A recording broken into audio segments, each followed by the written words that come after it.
de trut, pak de trut, pak de trut.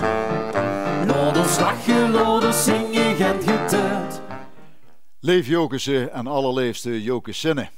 Ik weet niet wie het ook vergeet, maar mij kriebelt het, want de vastelovend is weer aanstond. En dit jaar werd een hele bijzondere vastelovend. Het vorig jaar was er weinig tot niks en dit jaar in ieder geval een hele nou meer. En daar gaan we nu eigenlijk al een klein beetje op vooruit lopen, want vanavond presenteren wij de treut. Dus de 74ste treut die gepresenteerd wordt door Venlo's Vasteloversgezelschap Jokus. Ons staatsorgaan, wat weer met veel zorg is samengesteld door zijn eigen pers- en propagandacommissie. En ja, dat doen we dit jaar gewoon even wat anders als dat we gewoon waren. We gaan dat doen in het ons eigen Jokuspand. Tussen alle mooie Jokus-attributen en waar we de juiste sfeer hebben hangen, door weer dadelijk die prachtige treut, die 74ste treut, gepresenteerd. Anders dan andere jaren. Niet alleen de presentatie, maar ook de treut zelf. Want het vorig jaar was er natuurlijk niet zo heel veel aan fotomateriaal te verzamelen. En toch stonden er bijzondere foto's in. Maar er stonden ook bijzondere verhalen in. Nietjes in. Dingen die we nog gar niet wisten. En die treut die gaat ons prikkelen. Die gaat ons uitdagen. En in de opmaat naar de bijzondere vastelovend. En ik ben ervan overtuigd dat we dit tegemoet gaan. Gaan we dadelijk allemaal genieten van dat prachtige blaad. Zodat we in de juiste stemming komen. En de juiste stemming komen. Ik wens ons vanavond een prachtige treutpresentatie. Ik wens ook straks geweldig veel leesplezier. En laat gewoon de wagen vastelovend samen. Dank u wel.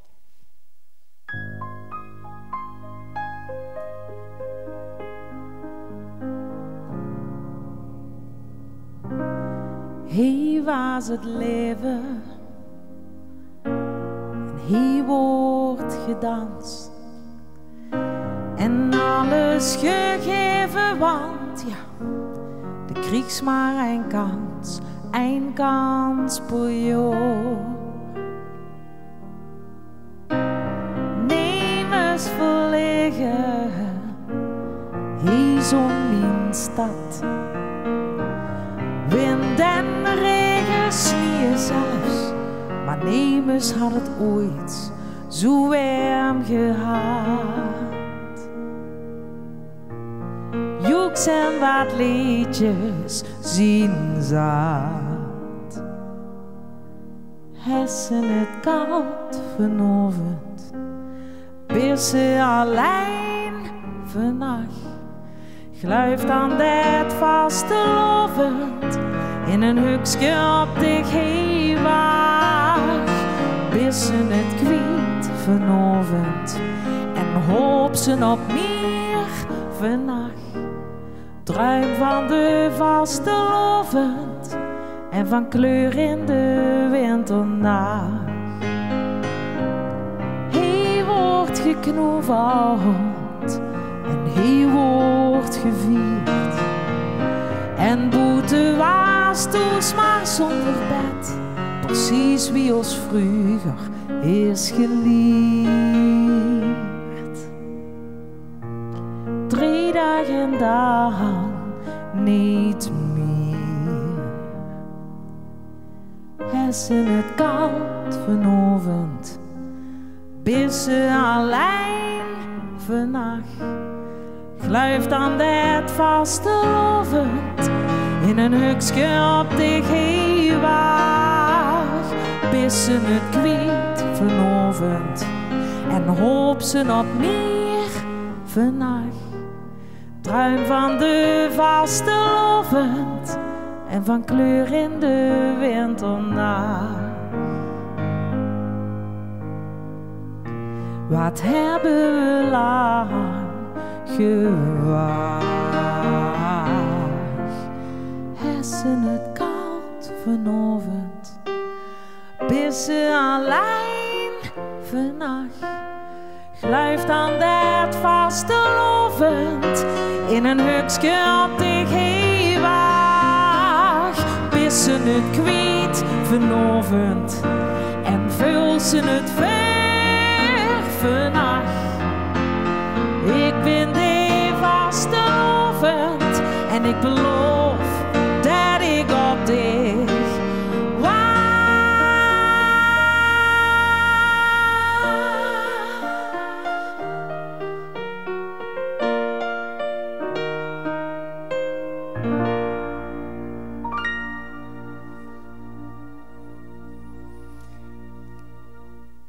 Dank je, Kim.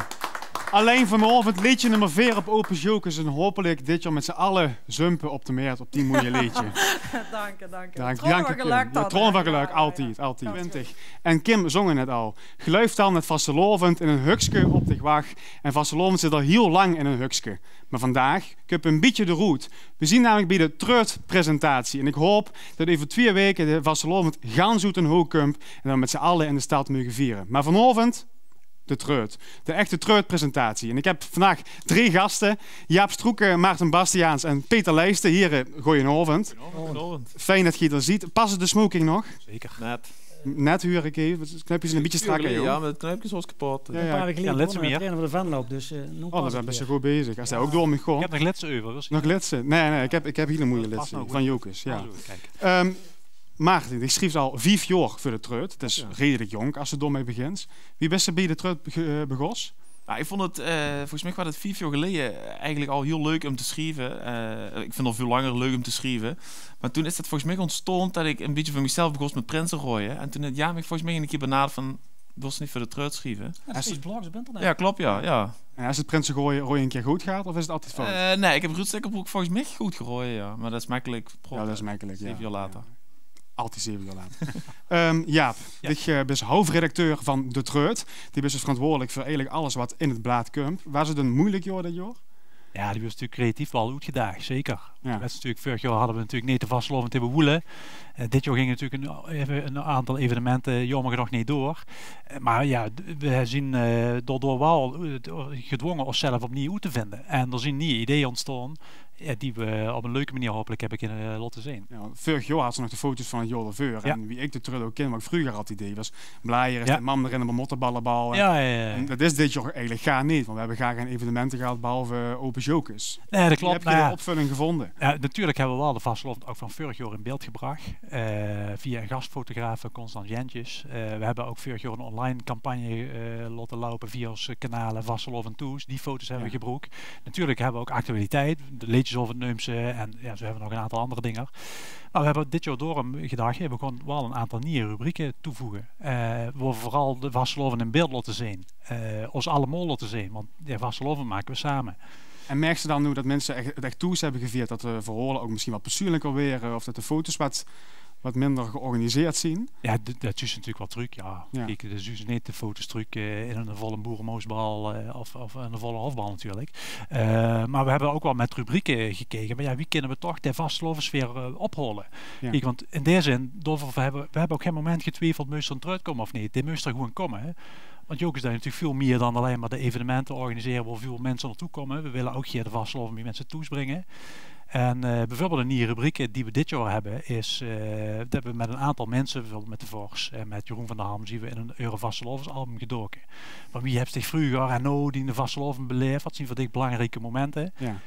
De rubriek het vastelovend zien wij. En de zussen in deze dagen ook op ons online kanalen terugkomen. Want dan willen we hem ook doortrekken. Ze doen daar ook print, de Treut en ons social media kanalen natuurlijk te koppelen. En die beleving op te horen. Want dat is natuurlijk wat hem draait. Ziet je als Treut een beetje bang dat de Treut langzaam minder gelezen wordt? Omdat het toch veel online gaat en mensen toen steeds meer op de telefoon lezen. Is dat ook de reden dat je nog meer naar het online gaat? Of moet het een goede balans weer? Nee, ik denk dat het vooral belangrijk is om te zorgen dat ze relevant is. Dus dat ze ook zichzelf blies uitdagen. Dat ze zich niet in het vaste termijn wat ze al jaren duizenden douwen. Het moet vooral een joeksig blad zien. En het gaat natuurlijk vooral om de foto's en onze getekende advertenties. Dat is natuurlijk ook belangrijk. Dit jaar hebben we meer adverteerders als vorig jaar. Dat moet je ook genoemd worden.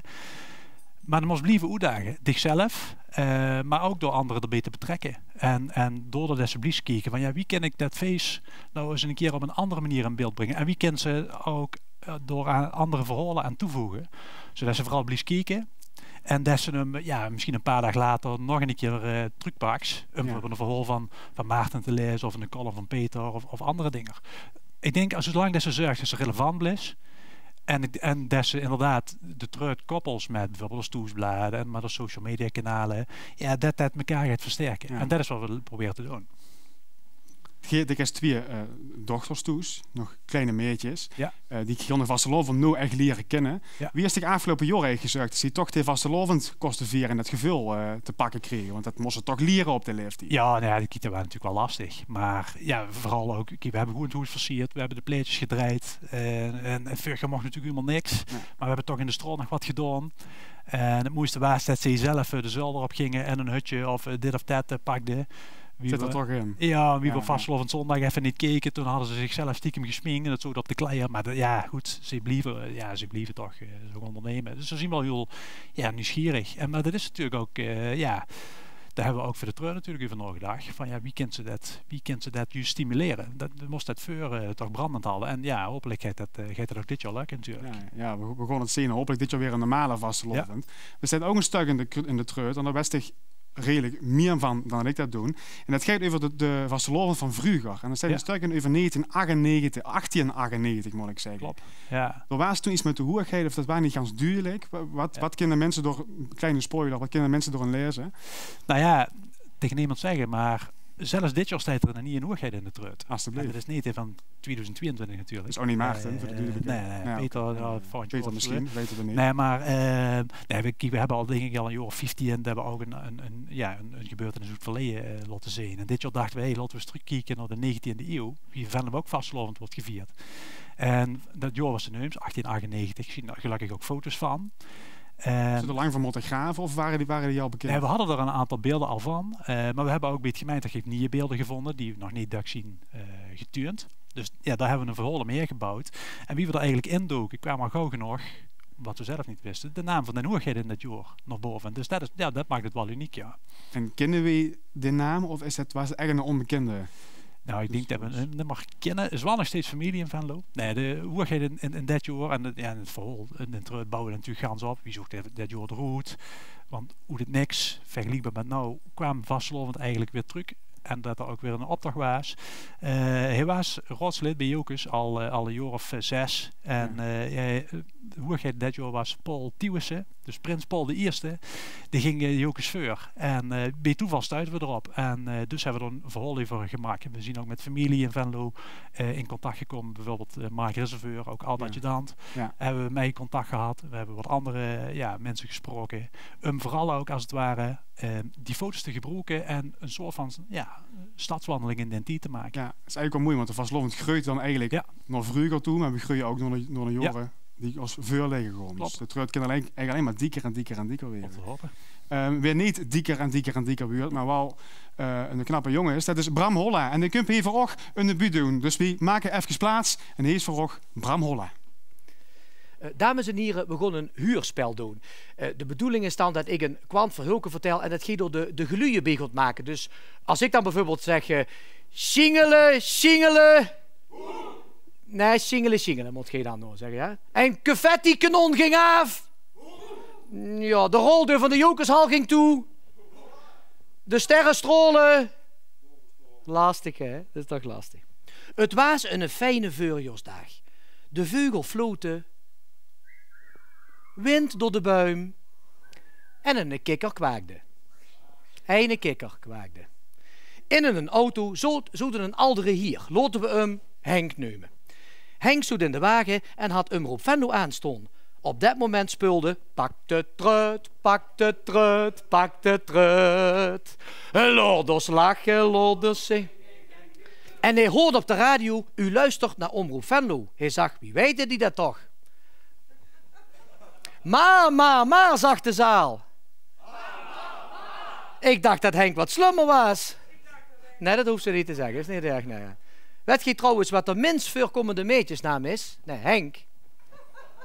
Henk was op weg naar de treutpresentatie en was al wat aan de late kant. Maar wat ben ik aan de late kant, zegt Henk. Normaal ben ik nooit aan de late kant, behalve als ik te laat vertrek. Maar ik ben dan zo laat vertrokken. Maar nee, ik ben te laat op die toes gegaan, dus ik ben nooit op die te laat vertrokken. Henk gaf nog eens flink gas. De dieseldampen van zijn Mercedes 202 XL Brubbus rook ze door de ganse stad. Hij ging van 0 naar 20 in 3 seconden. Dat was net Max Verstappen. Ik wil ook iets dat van 0 naar 120 seconden gaat. God, opnieuw.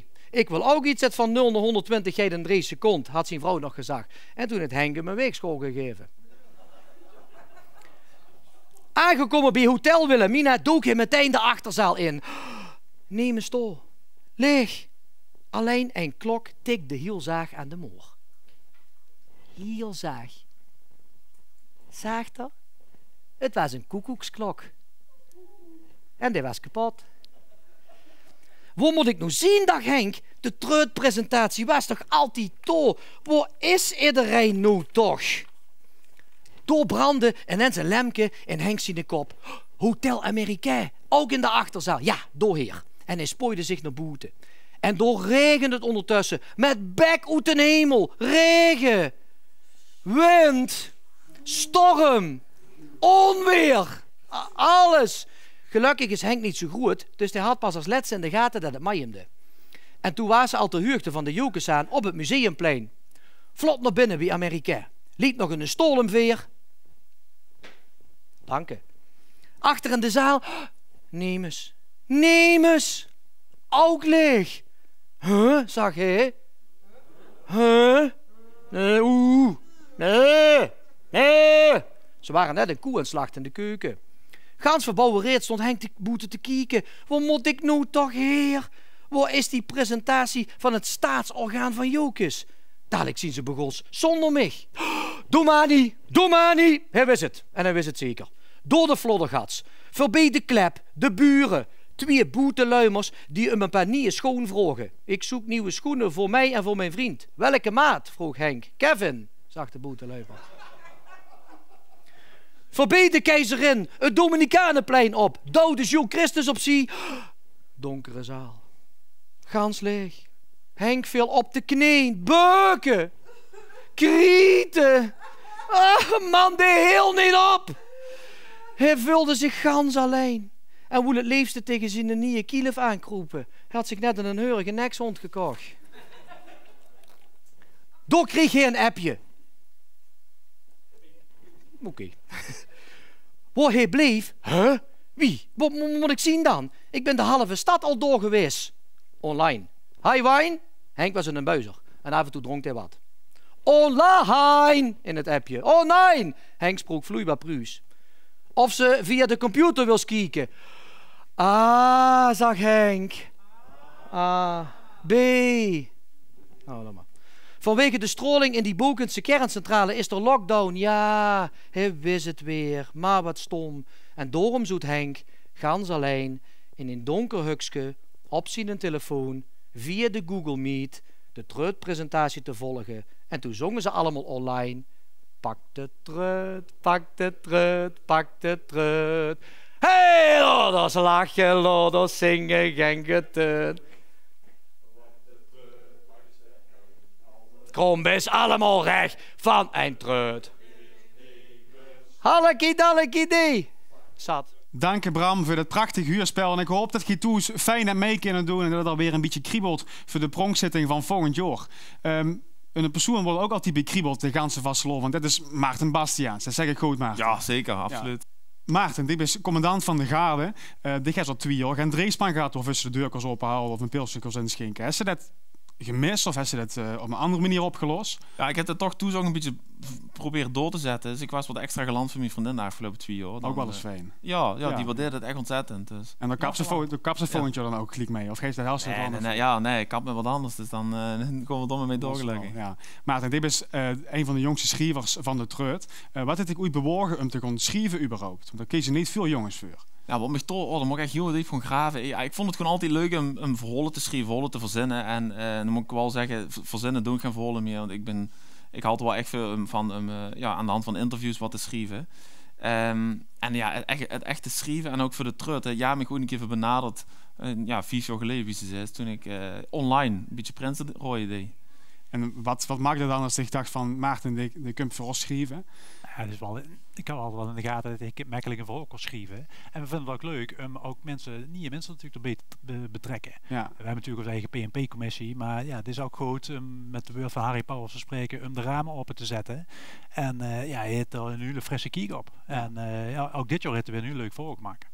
De jeugd heeft de toekomst eigenlijk. Precies. En dat is ook was ik dit jaar, dat is een bruggetje, daar ben ik kruid op. Dat is ook was ik dit jaar over geschreven, Jokes toekomst. Ja. Heeft ze dat onderwerp zelf bedacht of kreeg ze dat aangeschoven van Maarten Bosgetrooi verschreven? Nou, dat hebben we al in overleg met Jaap gedaan. Dus we eigenlijk ieder jaar wel samen kijken welk voor mij het beste leed. En Jokes Toekomst sinds 2015 natuurlijk onder de vlag van het grote Jokes. En in zo'n type pagina's vol hebben die nog niet in het truit gestonden. Dus we dachten eigenlijk van dat die wel die aandacht verdiende nu. Wie kiest zich vroeger zei van Jokes Toekomst? Toen waren we nog niet bij Jokers, waren het allemaal nog net iets wat anders. Maar wie als klein manneke, jaar of 6, 7? Ja, toen stond ik op de bühne in de Verlonazaal met de olieneutjes. En dat vond ik echt magisch. Dat was dan nog een dag dat ze te Zoepandig in de Rood gingen we eerst met de familie een handje geven bij het racepan, dan matinee.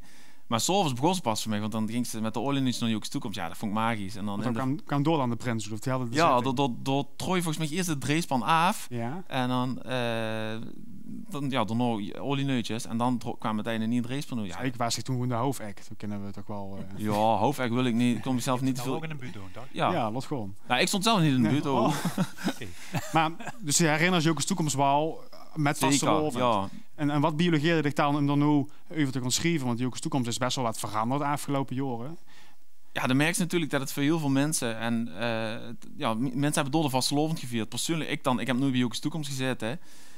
Maar ik heb dan met Bert Poll gesproken, Quinn Vos en met Tig. Ja, je vertelde allemaal hetzelfde voor, maar ook dreven totaal verschillende generaties. Ja. Maar de kern is hetzelfde. Je hebt door de vastelovend geleerd. Je hebt door de ruimte gekregen om vastelovend te leren kennen, maar ook om zelf vastelovend te maken. En ik denk dat dat heel belangrijk is voor Nova Jokers om die kans, die mogelijkheden bij Jokers Toekomst te leggen. Wat ik heel opvallend vond om te horen van Quinn en van Bert, is dat eigenlijk Jokers Toekomst voor ons alle drie heel erg verbonden was met het Altwijshoes. Als ik aan Jokers Toekomst denk, dan denk ik aan het Altwijshoes. En zo waren dat ook voor die andere twee heren. Denk je dat nu anders gaat zien van Jokers Toekomst? Nou, eigenlijk het Altwijshoes langzaam een beetje, ja, dat is al 2 jaar niet meer, maar dat het misschien niet terug gaat komen. Ja, dat zal zeker wat met de verenigingen, met de verbondenheid doen. Maar anderzijds, er zal ieder ander lokaal, verwacht ik, waar ze in terechtkomen, zullen ze die plaats krijgen. Want dat vertelt ze dit heel chic. In dat jaar dat het Altwijshoes verbouwd wordt, zodat je in het oude redactiepand van de Limburger. Ja. Ja, en dat je dan door eigenlijk ook verkleid om naar stad te komen, maar een keer later weer door samenkomen, samen de vastelovend te vieren. Ja, ik denk dat dat de kern van Jokers Toekomst is. Ja. Om samen de vastelovend te vieren. Is voor mij zeker zo. En ik hoop dat de mensen het ook gaan teruglezen in het artikel. Dat verwacht ik. Die dochter, Peter, zit nu ook bij Jokers Toekomst. Wie de mini-dansgala. Wie de mini-dansgala. Ja. Bij de jongste club, ja, erg leuk. En het heeft er niet opgetrooien. Nog geen ene keer. Nee. En dat kriebelt wel, denk ik. Ja, enorm. Ja, het is nu het 2e jaar dat het getraind heeft, iedere week. En nog nooit opgetreden. En dat zit hem wel dwars, ja. Hoe het zelf erbij? Of heb je gezegd van wil ze mee gaan dansen of zo? Het heeft in mijn kop gestaan. Ik wil ze gaan niet weten. En toen heb ik toch maar zo gebeld kan. Dat toen mocht ik gewoon kijken. Ja. Leuk vond. Nou, dat geweldig. En sindsdien danst het. Ja. Maarten, wat denk je dat is de bindende factor de Jokers Toekomst is? Of de aantrekkelijke factor voor jonge kinderen? Ja, ik denk dat mensen toch die er echt heel graag bij willen, dat steek aan. Dat steek op de basisschool aan. En op grote bühnes, dat is toch wel chic, ook voor wie altijd zo best. En ik denk dat die blagen wel echt motiveert om er zelf iets van te gaan maken. En natuurlijk zal de opvoeding, Quinn zegt het heel goed, dat Jokers Toekomst echt de bakermat is. En het is ook de spreekwoordelijke paplepel, waar ze de vastelovend mee viert. En dit zit verbonden in Jokers Toekomst, denk ik. En ja, het zal met opvoeding te maken hebben in grote lijnen. Maar ik denk dat 99% van de kinderen die bij Jokers Toekomst zitten zelf die keuze hebben gemaakt. Ja. We kwamen 1 leedje nog naar boven toen ik het artikel loos. Wie het was, wie het is en wie het weer zal. Ik denk dat dat heel goed op 10 artikel past. En dat ook bij Jokers Toekomst huurt. Zeker weten. Dank je, Maarten. Ook een beetje muziek voor vanavond. En neem eens minder als ons eigen hofkapel. Een klein groepje ervan, maar niet minder dan anders. De hofkapel.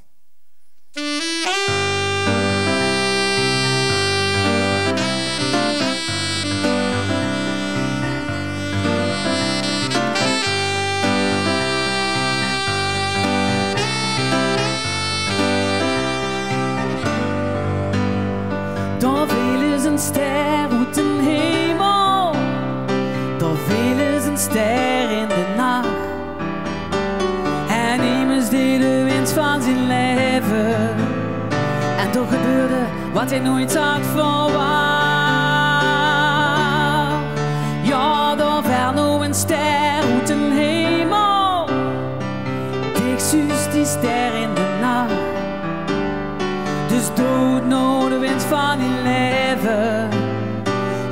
daar zo lang op gewacht. Het gemoed, dood in de wind, wie weet wat ze wint. Het gemoed, denk tegen zin, wat er allemaal kan. En dood naar de wind van die leven. Dood in de wind, want vanavond komt hij echt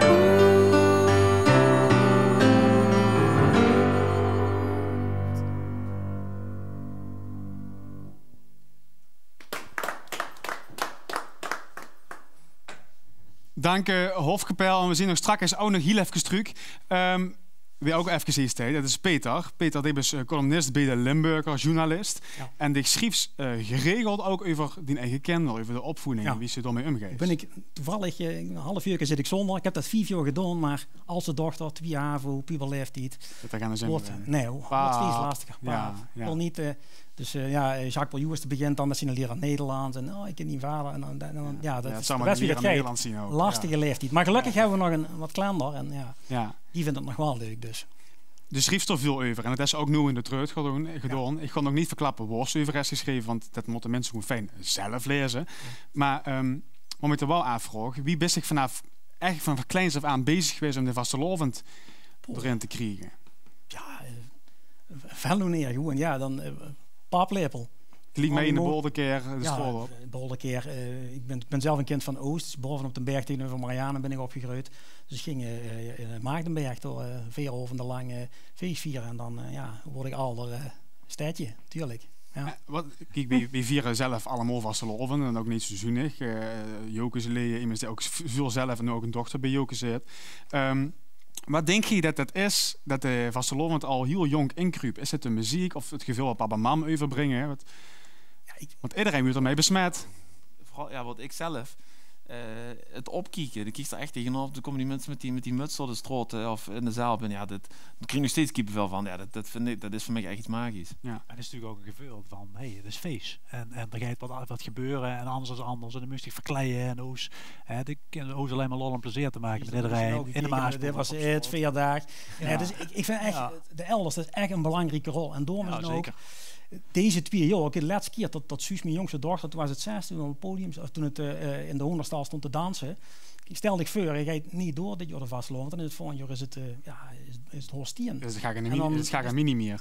Nee, ook dat niet. Nee, maar het is echt belangrijk om dat waakvlammetje, om dat brandend te houden. Dus dan precies wat Jaap zei, zien mooiste meisjes van de wereld, zoals ze dan, ik geloof natuurlijk niet gaan, want dat zien niet van mij. Ja, mooiste daantje van de wereld. Die verkleiden zich dan maar, weet rijden de muziek, maar die jongste, die luistert eigenlijk alleen Frans Pollux. Die luistert wel Vennische muziek, maar niet vastelovend, dat moet ik er toch een klein beetje indringen. Maar het is 2 jaar zonder vastelovend, dat zien die jongeren dat ze gevormd is. Als ze nog op die basisschool zit, de best 7, 8 jaar. Dus het is echt, ik vind dat gewoon belangrijk. Zullen het echt pijn doen als die dochters later zeggen van we gaan op vakantie met vastelovend? Ja, ik neem geen vrij, ik ga vastelovend maandag werken, hoogmis, opdag. Ik zou dat heel erg vinden. Zullen ze dan kort weer of ga je toch stiekem mee? Nee, Luus, dat zien ze niet kennen. Ik bedoel, ik kan ze niet dwingen. Nee, maar dat is ook zo. De vooruitzichten zien goed, man. Geeft goed. Ja, nee, zeker. Ja. Wie herinnert ze zich die eigen vastelovend vroeger? Echt heel vroeger? Of echt heel vroeger, dus ik denk ik als heel vroeger, ja. Eigenlijk loco, dat is niet standpunt, komen daar jaren. Net zoals de andere gastcolumnist, dit ben ik ook, Lucas Bremmels. En Lucas stond dan te draaien en dan met Gaanse Marianne, waar we waren met mijn vrienden, stonden we vastelovend te vieren. Vastelovend buiten of binnen? Ja, ik ben toch meer van binnen. Van binnen? Ja. Maarten? Boete? Ja, boete. Ja, boete. Ja. Ik hoop dat dit jaar, als het gaat, zelf de boete kan zien. Als het dan niet regent, dat is natuurlijk wel fijn zien. Wat is het dat ik zoveel schreefs over, of has geschreven over die eigen gezin en door de omgang erin? Niet een leuke insteek om dat te delen met de wereld. Ik ben een paar jaar geleden gevraagd voor het Zaterdag Magazine voor de krant. En dat is echt ja, dat is niet weg van de waan van de dag, weg van de actualiteit. En dat was echt op familie, vooral op vrouwen gericht en zo van. En ze zochten een man die dan zeg maar over opvoeding ging schrijven. Ja. Dat wil ik wel eens doen. Want ik heb jaren ben ik sportjournalist geweest, alleen maar VVV achter me gereisd. Dus dat was wel echt iets anders, een uitdaging om te doen. En ik moet zeggen, ik heb er altijd hele leuke reacties op gehad, dus dat vond ik leuk. Ja. Dus die plek heb ik niet meer. Maar gelukkig hebben we Jaap nog, die me een paar jaar geleden gevraagd heeft om als iemand van Boete Jokus, zeg maar. Derde jaar nu, hè? Derde jaar, ja. Derde jaar. En ik hoef me ook echt tevreden aan. Dus ik heb ook qua eerste column een beetje tegen schenen getrapt van Jokus. Hij zit, daar gaan we niet moeilijk over doen. De meus, ja, een tegengeluid wil ik niet zeggen. Maar iemand die, zeg maar, geen echte verenigingsman is, maar wel Venloneer en die een stukje kan schrijven. Nou, hartstikke leuk. Dus even maar één keer te vragen. Het is leuk om zo een ander geluid ook te laten huren. Ja. En ik Peter schreef natuurlijk een hele leuke wies. En ik zie columns natuurlijk destijds in het magazine bij Tante Bet. Dat waren natuurlijk ook heel herkenbaar voor veel mensen. Hè. En we vonden op een gegeven moment, zo'n column is ook wel een leuke aanvulling. En inderdaad, we hebben bewust gekeken. We hebben natuurlijk wel een overleg gedaan. Doe het echt niet alleen zelf. Maar we hebben hier wel bewust gekeken. Laten we de Demons van Boete de vereniging vragen. Om ook een beetje de mix te krijgen. Een beetje verandering. Ja, dan gaan we toe best. En natuurlijk, het blieft altijd het staatsorgaan van de vereniging Jokus. Maar we willen ook meer van de vastelovend laten zien. En zodoende is uiteindelijk dat idee geboren. Hè. Ja, en daar hebben we hele leuke reacties op gehad. Dus ja. En ja, dat klopt. Ik heb in het begin wel eens gezegd van dan moet je best op het randje zitten. Is helemaal niet erg. Is je schoot. En, ik heb dit jaar echt gedragen. Ja, dat mag je toch nog. Dat is wel herkenbaar. Maar dit al zat tien dat het misschien niet doorgaat. Die dacht, we moeten even... Wij dat ze vanaf 4 jaar spreken vanaf een traditie. Dus het is best een traditie in de treut. En ik moest 2 jaar, best een traditie. Nou, Fontje staat er voorop, hè? Voorop. Sorry. Zien we live? Uit de enquête die Jokus vorige red gehaald is de route gekomen uit jeugd, heel erg hecht aan traditie. En ieder jaar hetzelfde. Nu één ding wat voor dicht traditie is met vastelovend.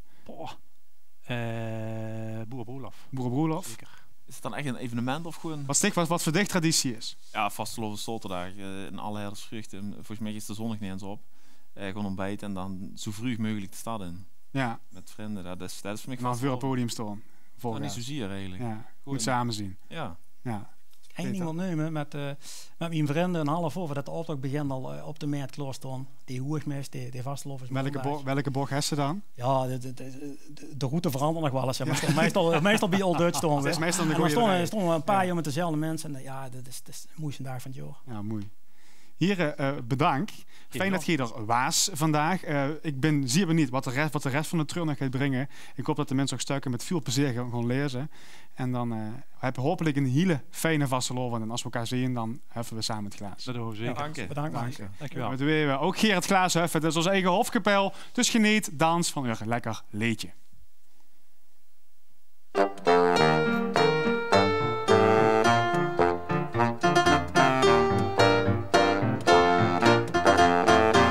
Op heel de wereld speelt de krant een hele grote rol. Met allerhande waanzin politiek stond die dan vol. Van al die kranten is er een die me goed bevelt. Dat is de treut van Jokus Riek, die vastelovend meldt. Pak de treut, pak de treut, pak de treut.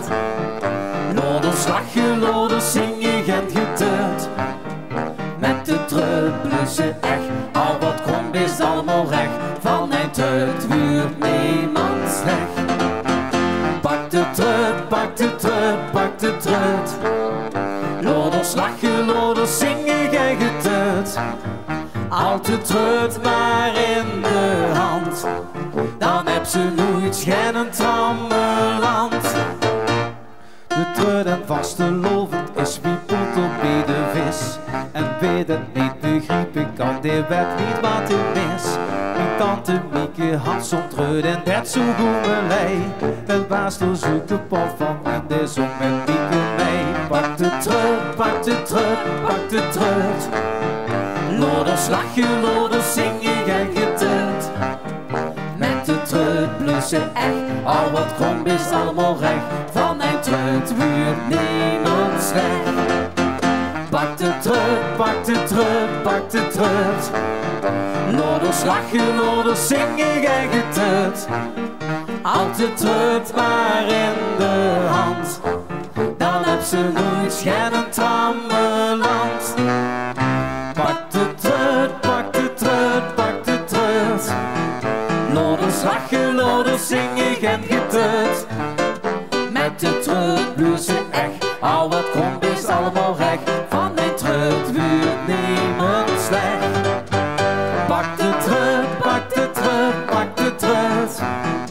Loders lachen, loders zingen en getut. Houd de trut maar in de hand, dan heb ze nooit schennend van mijn land.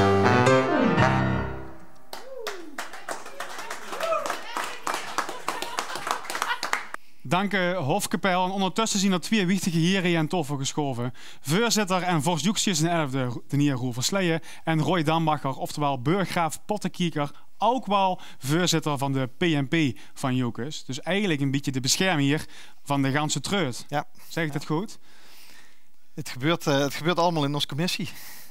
En wie is het verlopen afgelopen jaar? Ja, het was natuurlijk een hele opgave, een spannende opgave. Ik moet erbij zeggen, ik heb er zelf weinig tot geen werk aan gehad. Hè, want dat zien die geweldige mensen in mijn commissie die trut hebben samengesteld. Is er een aparte commissie binnen de PNP die de trut samenstellen of uit de ganse PNP? Nou ja, we hebben de redactie, we hebben vormgevers, tekenaars, tekstschrijvers. En zo komt dat samen tot één geheel. Wie was de eerste vergadering? Want er was geen Vasteloven geweest vorig jaar. Wie zit je op gang gekomen om de trut bijeen te krijgen? Ja, er waren natuurlijk wel wat zorgen. Wie gaan we het blad samenstellen en vullen. Maar al gauw kwamen er allerlei ideeën los. En ja, zo is langzaam maar zeker is het toch een prachtig geheel geworden. Ja. Is me verteld, hè? Want voor mij is het ook een grote verrassing. Wat in ieder geval heerlijk dat ze gewoon alles los kunnen laten, dat ze vertrouwen op de eigen commissie. Ja, absoluut. En dat vertrouwen heb ik ook volledig. Want ik weet dat het altijd weer een fantastisch resultaat geeft. En ik heb hem al een klein beetje vastgehaald en het vult al goed. Dat is hem, hè? Dat is hem. Je laat hem nog niet zien. Best nu 4 jaar zit ze in de rood, als ik het goed heb. Dus hij is eigenlijk maar 2 jaar Vasteloven meegemaakt en 2 jaar toes op de bank. Of misschien 2 jaar toes op de bank. Ja. Ja. Wie is dat? Dat is me heel vreemd als ergens jaar tegen ze is en dan kan ze met 2 jaar van proeven. Nou ja, het was wel apart natuurlijk. Hè. Het is ook wel bijzonder om het dan vanuit het perspectief mee te maken als het een keer zo bijzonder verloopt als het de afgelopen 2 jaar het gedaan.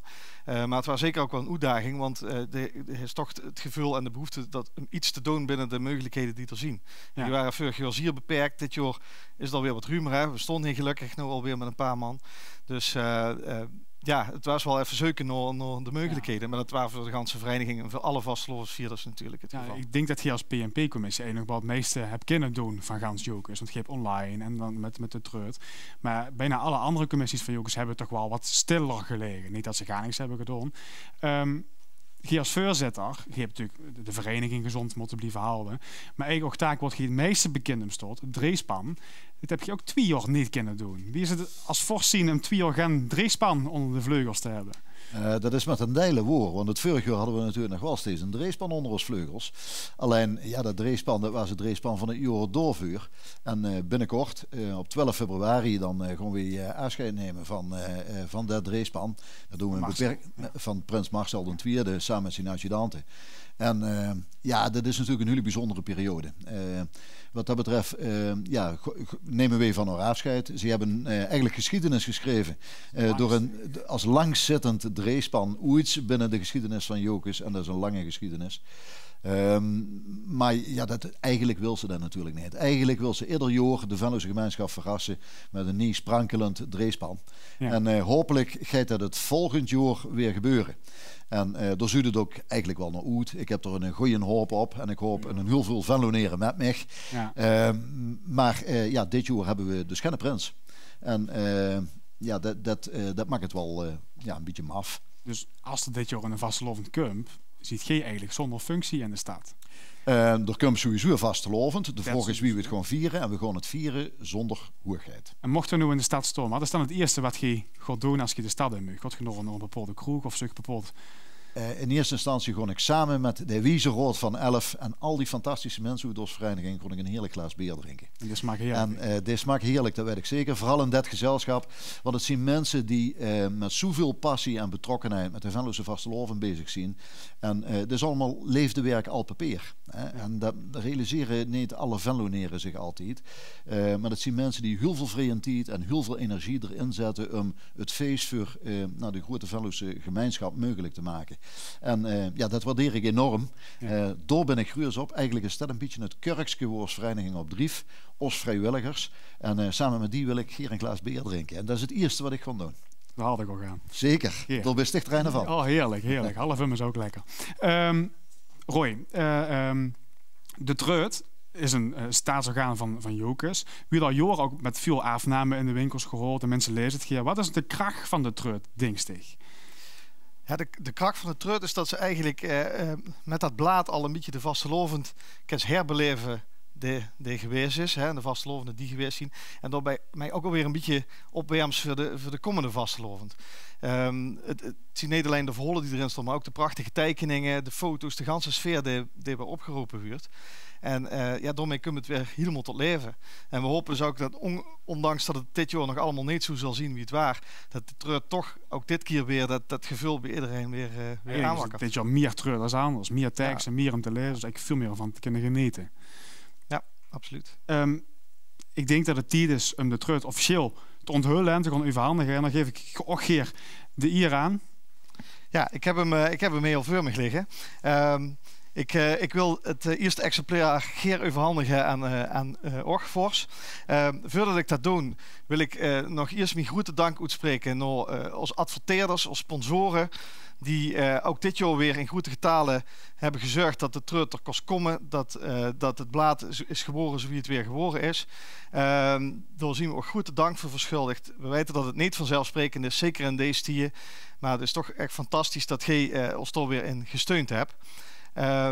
Dan even grote dank aan drukkerij Knoops, die ook weer in korte tijd het blad weer prachtig samen hebben gesteld, hebben gedrukt en afgewerkt. Grote dank aan de vrijwilligers van Jokes, en met name binnen de PNP, de tekenaars, de tekstschrijvers, de vormgevers en de redactie. En ja, ik ben erg gerust dat het blad weer zo tot stand is gekomen. Vors, mag ik ook het eerste exemplaar overhandigen?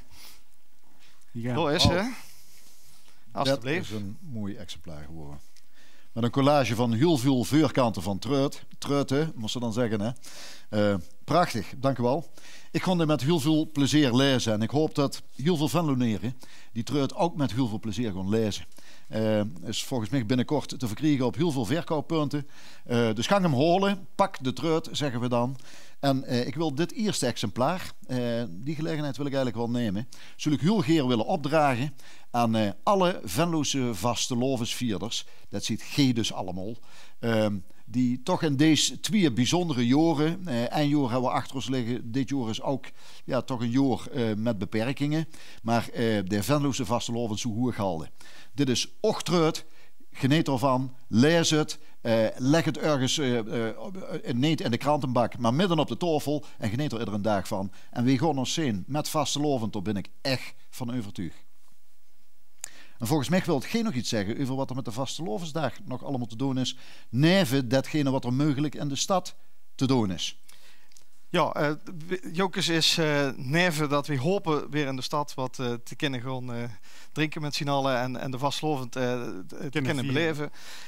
Zien we wel op de achtergrond al bezig geweest voor degenen die toesblieven, wat voor reden dan ook, toch in samenwerking met Omroep Venlo en de Maaspoort een tweetal televisieprogramma's op puur te zetten die met de vastelovensdag op zaterdag en op zondag te zien zullen zien op Omroep Venlo. We werken er begreep. Wat voor de jeugd, maar ook voor een beetje van de oude vandaag. Ja, er komt een programma getiteld Samen Zingen, waarbij diverse artiesten samen op de bühne zullen staan en liedjes ten gehoor gaan brengen. En er wordt nog gewerkt aan een tweede muzikaal programma waarbij liedjes van vroeger, wie nou, de revue gaan passeren. En waarbij we ja, door de jaren heen de vastelovensmuziek op de planken gaan brengen. Samen met de Hofkapel. Samen met ons Hofkapel. Ja. En met de Herfsthanenband. En de Herfsthanenband. En dat belooft een prachtig schouwspel te weer op de televisie samen met de Maaspoort en Omroep Venlo. Ja, ik ben benieuwd. Heren, allebei heel veel plezier met het lezen van de Treut. Dank dat je beide was. En dan stem ik nog alleen maar ook toe heel veel leesplezier te wensen. Gaan kijken naar de online evenementen en vier de vastelovend met elkaar of alleen met de Treut. Maar vier de vastelovend. Vastelovend samen. Vastelovend samen. Vastelovend samen.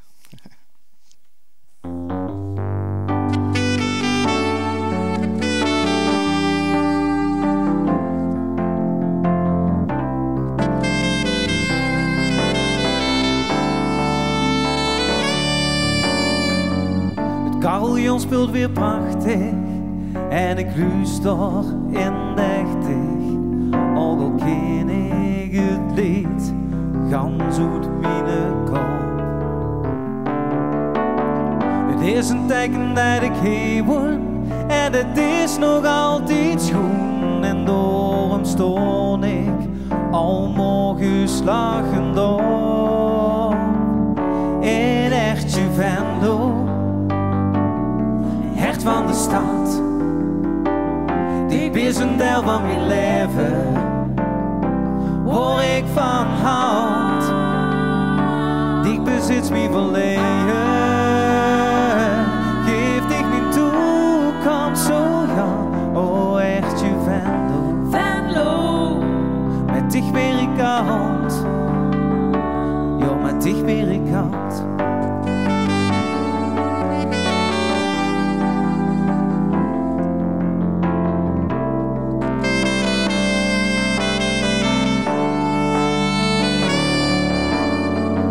En als ik zo verschoon luimen, dan hoop ik schoon te mogen druimen. En dat ik 's morgens vroeg met dich op zo'n maag. En als 10 klokken weg wakker slaan en mensen door die straten gaan, ja ja, dan weet ik, het is einde niet een dag.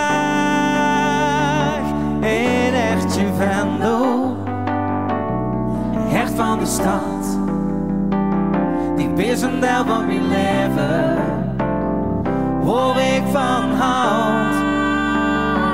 Diep bezit mijn verleden, geeft ik mijn toekomst zo ja. Oh, Ertje Venlo, Venlo, met dich weer ik out. Laat ze maar zeggen, in Amsterdam is het te doen. Want wie het hier niet bevelt, ja, die moet maar gaan. Laat ze maar zeggen, van door en door, hoe is het mooi. Want Ertje Venlo, Venlo, dat dicht werd schoot. Ik verloot dich nooit.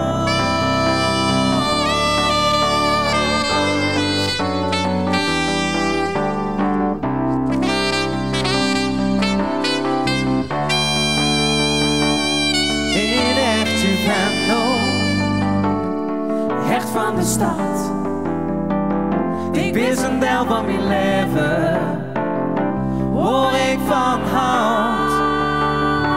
Diep bezit mijn verleden, geeft ik mijn toekomst zo ja. Oh, Ertje Venlo, met dich weer ik out. Ja, met dich weer ik out.